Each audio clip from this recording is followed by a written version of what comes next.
السلام عليكم ورحمة الله وبركاته. أعزائي الطلاب والطالبات، أهلا ومرحبا بكم في قناتكم التعليمية محمد علي علام، المتخصصة في اللغة الإنجليزية واللغة الفرنسية على أعلى مستوى. للتواصل معي طبعا على الواتس على 0162 7007. طبعا إن شاء الله في هذا الفيديو هناخد طبعا إزاي إن احنا نقدر نحفظ كذا كلمة من كلمة واحدة فقط. هنبدأ مثلا على سبيل المثال، عندنا كلمة اسمها بورت. بورت بورت بورت بمعنى ميناء. يبقى إذن كلمة بورت بمعنى ميناء.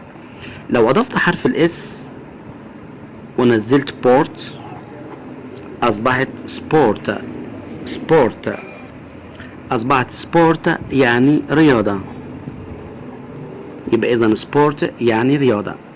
لو حذفت حرف الاس، حذفته وكتبت مكانه حرف الاي، طبعا ما اسموش اي، لا اسمه اي. وبعد كده الاي وبعد كده الار وبعد كده نزلت بورت كما هي، اصبح ايربورت. ايربورت ايربورت ايربورت يعني مطار. يبقى ايربورت بمعنى مطار. لو حذفت الاي والاي والار، حذفتهم خالص وكتبت مكانهم I am port، تنزل زي ما هي، اصبحت import. import يعني يستورد. يبقى import يعني يستورد. تمام. لو حذفت الاي ام كتبت مكانه اكس، طبعا الحرف ده اسمه ما اسموش اكس.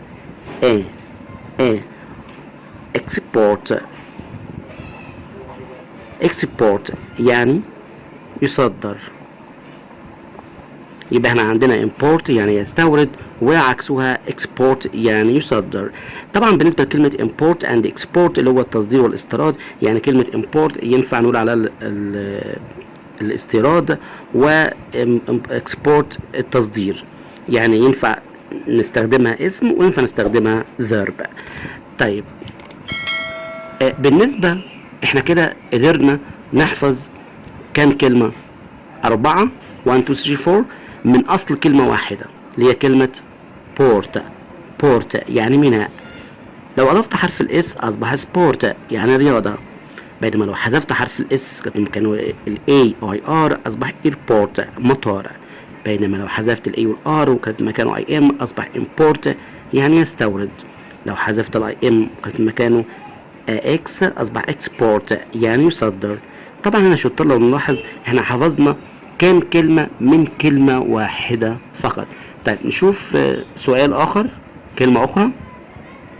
عندنا مثلا كلمة فن. فن يعني يضحك. فن يعني يضحك أو مضحك أو مسلي. تمام. يبقى فن يعني يضحك أو مضحك أو يسلي.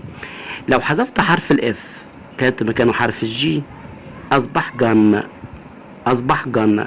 يعني بندقية. يبقى البندقية اسمها جن. طيب لو حذفت حرف الجي وكتبت مكانه حرف الار أصبح رن يعني يجري. طبعا ده فيرب مهم جدا اللي هو اسمه رن. طيب يا شطار مثال آخر، كلمة will بالاي بمعنى سوف. طبعا الكثير يعلم ان will بمعنى سوف، ولكن لها معاني اخرى قد يكون بعض الناس ما يعرفوش طبعا المعاني الاخرى. بمعنى سوف او وصية. او قدر او مشيئة. يبقى will بمعنى سوف او وصية او قدر او مشيئة. طيب يا شطار لو انا حذفت حرف الاي وخليته اصبح will، نفس النطق برضو will، يعني حذفت الاي خدت مكانه حرف ده اسمه اصبح will نفس النطق. will بمعنى سعادة او خير او رفاهية او جيد والمعنى بقى اللي هو المختلف اللي هو بئر. بمعنى ايه؟ بئر.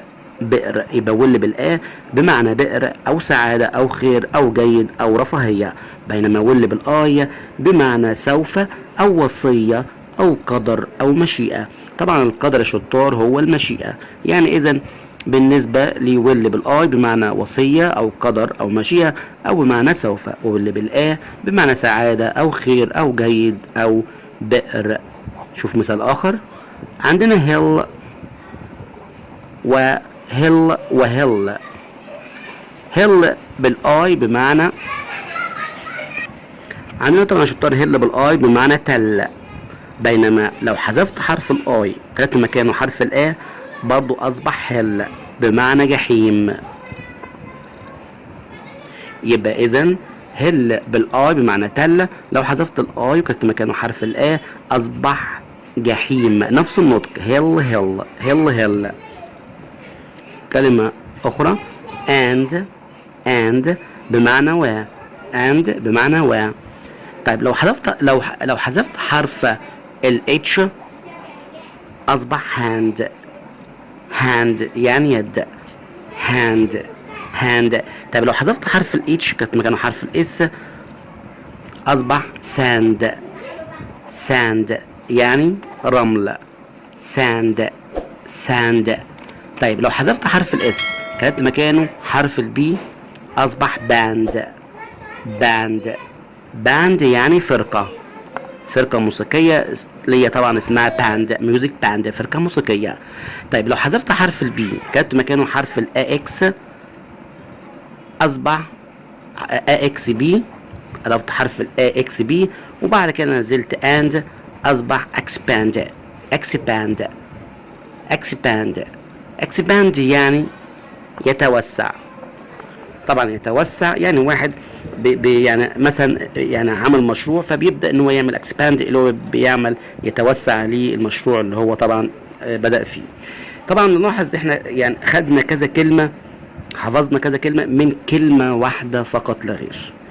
طبعا دي طريقة سهلة جدا بتسهل على حضرتك ان انت تقدر تحفظ كذا كلمة من اصل الكلمة واحدة كما في المثال. يعني احنا دلوقتي عندنا كلمة and دي كلمة بمعنى و، لو حذفت حرف الاتش اصبح hand يد، لو حذفت الاتش عملت كتبت مكانه حرف الاس اصبح ساند رملة، لو حذفت حرف الاس كتبت مكانه حرف البي اصبح باند فرقة، لو حذفت حرف البي كتبت مكانه اكس بي اصبح اكسباند يعني يتوسع. طبعا دي طريقة يعني سهلة جدا بحيث ان احنا يعني اسهل عليكم ان احنا نقدر نحفظ كذا كلمة من كلمة واحدة فقط. ناخد طبعا كلمة اخرى، عندنا كلمة بوت. كلمة بوت يعني قارب او مركب صغير يعني اسمه بوت. لو حذفت حرف البي كانت مكانه حرف الجي اصبح جوت يعني ماعز، يبقى الماعز اسمه جوت. طبعا نشوف طبعا يعني طريقه سهله جدا اهو، يعني لو حذفنا حرف كتبنا حرف مكانه بيدينا معنى اخر. طبعا دي طريقه يعني انا عملتها لكم بحيث يبقى انا اسهل عليكم حفظ الكلمه بحيث يعني تحفظوها بكل ارتياح وبكل سهوله وبدون اي صعوبه على الاطلاق.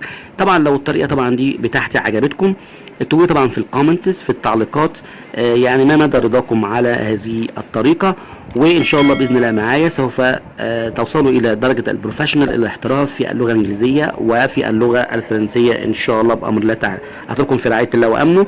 طبعا ان شاء الله لا ننسى اللايك والاشتراك في القناه لو عجبك طبعا شرح. اترككم في رعايه الله وامنه. لا تنسوا الاعجاب بالفيديو والاشتراك في القناه تشجيعا لنا لنستمر بنشر المزيد ان شاء الله.